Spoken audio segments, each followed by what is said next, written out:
آج 5 فروری ہے اور حسب روایت حسب سابق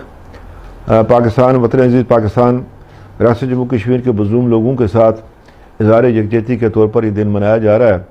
جس میں پورے ملک کے اندر پورے جو ہمارے صوبائی حکومت ہیں وہ اس کے اندر شامل ہیں، پاکستان کی مرکزی حکومت میں شامل ہے، آزاد کشمیر کی حکومت میں شامل ہے، پاکستان کے عوام ہیں۔ یہ ایک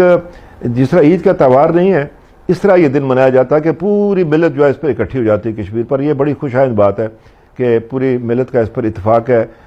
نیچے کراچی سے لے کر اور جو ہے نا وہ خیبر تک لوگ اس میں اکٹھے۔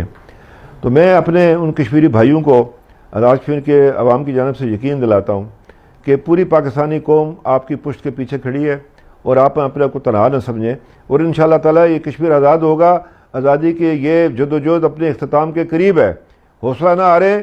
میدان میں ڈٹے رہیں۔ انشاءاللہ تعالیٰ کشمیر جس میں آزاد ہونا ہے، اور ہندوستان کے افواج کے ناپاک قدم جو ہیں وہ ریاست جموں کشمیر کے چپے چپے سے اٹھ کر جائیں گے۔ اس کے لیے جو قربانیاں دی جا رہی ہیں، میں اپنی ماؤں کو، اپنی بہنوں کو، اپنی بیٹیوں کو، اپنے بیٹوں کو، اپنے بھائیوں کو مبارکباد پیش کرتا ہوں۔ اور یہ اس برے صغیر ہند و پاک کے اندر اس تحریک کے مقابلے کی کوئی تحریک نہیں ہے کہ جس نے اپنی آزادی کی جدوجہد کے لیے اتنی جانیں قربان پیش کی ہے۔